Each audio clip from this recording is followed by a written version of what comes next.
is the 2 of clubs.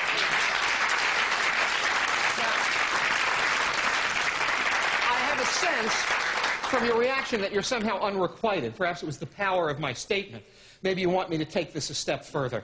So I will. I'm going to ask the woman now to change and select the card either closest to me or furthest away. Would you designate one of those two? Closest to me. And would you stare at that card? Because if you do, then this card would have to become the 2 of clubs. The plot thickens. Now, there is one other option that we could talk about, and perhaps we will. I'm going to ask you to stare at the card which is in my hand. If you don't mind doing that for me, would you? Thank you, because that is now the 2 of clubs. But for just a second, avert your gaze. Literally look away from the card. Just look away for a second, because if you do, it could no longer be the 2 of clubs. You see, and if you look away again, please do, this card could not be the 2 of clubs. And if once again you look away, this could not be the 2 of clubs.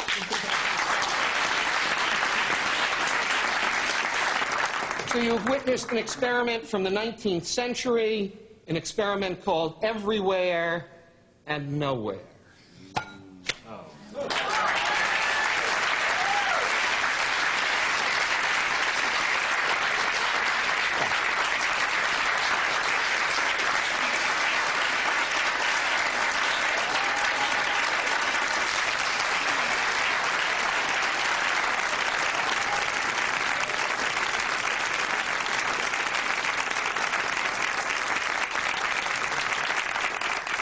Many of you know that I throw playing cards further than anyone in the world. Thank you very much. I'd like to demonstrate my unusual skill for you this evening, but unfortunately this theater is much too small. Consequently, all I can really do is speak about the advantages of cards over more conventional weaponry. First, they're inexpensive. Secondly, if you're good with them, you can make a small fortune before the actual attack.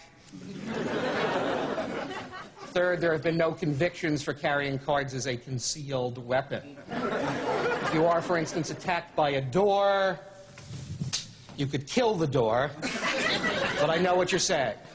You're saying, sure, this man throws cards with incredible speed and uncanny accuracy.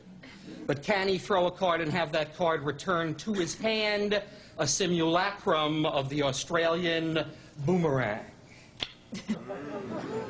But I know what you're saying. You're saying, sure, this man can throw cards and have them returned to his hand, a simulacrum of the Australian boomerang. But can he, upon that card's return, cut it neatly in half with a pair of giant scissors? Yes, he can. Does anyone here have a pair of giant scissors? I do. And I might add, I feel so much better now. So here's how this works. I throw it out, the card comes back, I cut it, and I should point out, if you're attacked by a pair of giant scissors, you may throw the card at the scissors, disabling the scissors completely.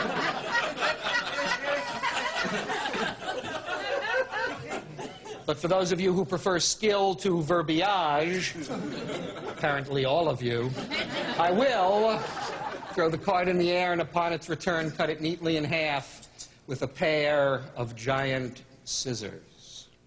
Cut it neatly in half.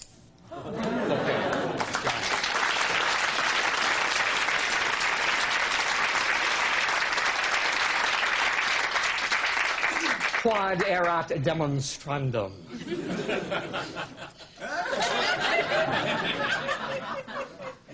I will, however, go sans scabbard for the remainder of the show. Or as the Elizabethans say, go bear. But I know what you're saying. You're saying, sure, this man can cut cards neatly in half with a pair of giant scissors, but can he defend himself against plastic? This seemingly mild-mannered plastic duck, once on an otherwise festive night in Rio, took a small portion of my anatomy home with him. I keep him around as a reminder of how difficult life on the road can be. If you're attacked by a plastic duck, I suggest 3 methods of self-defense. First, the stare. This angers the duck. Next, the bold gesture. This infuriates the beast. Finally, I suggest firing a card at the duck. Yats! This kills the duck and serves as a healthy reminder to would-be hecklers. If you're attacked by an animal band or a band of animals, fire.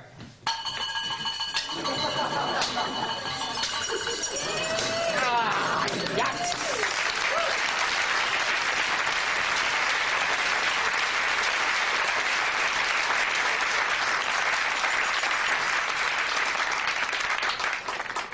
You're saying, sure, this man can defend himself against plastic. Can he defend himself against fruit?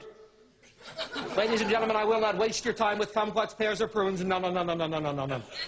You guessed it, the most prodigious of household fruits, His Majesty, the watermelon. Out of season and dreadfully expensive. This evening, I will attempt to penetrate the rich red interior of said melon with a few perfectly placed tosses from the ordinary pack.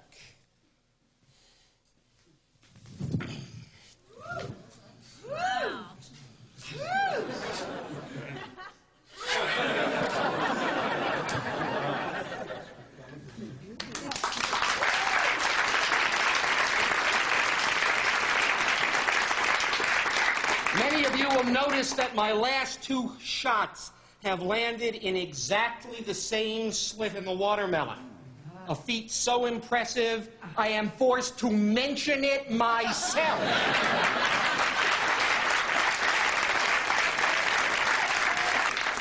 No doubt the last time you saw this done was when Errol Flynn did it in Robin Hood. Understand that I could continue throwing cards in the same slit in the melon all night long, but I'm forced to stop because it's too much fun for the melon.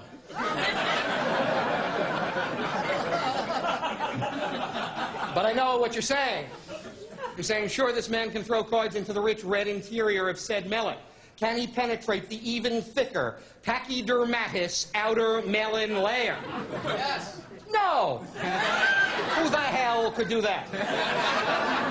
But, encouraged by your approbation, I could attempt to penetrate the even thicker pachydermatous outer melon layer. Watch me work. This scares the melon.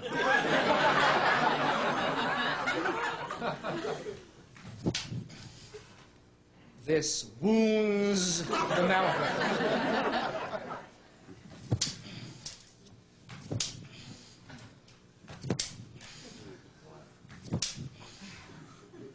This pisses me off.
Oh, melon.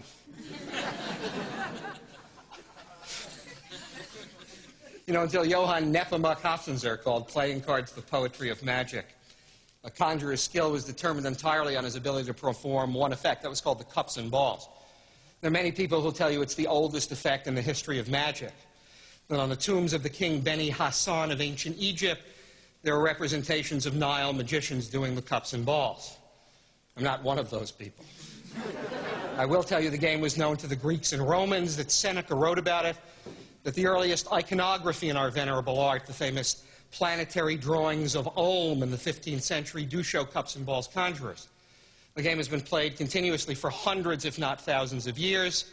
With your kind permission, I'd like to end my performance this evening by showing you my version of this classic, which I call the history lesson.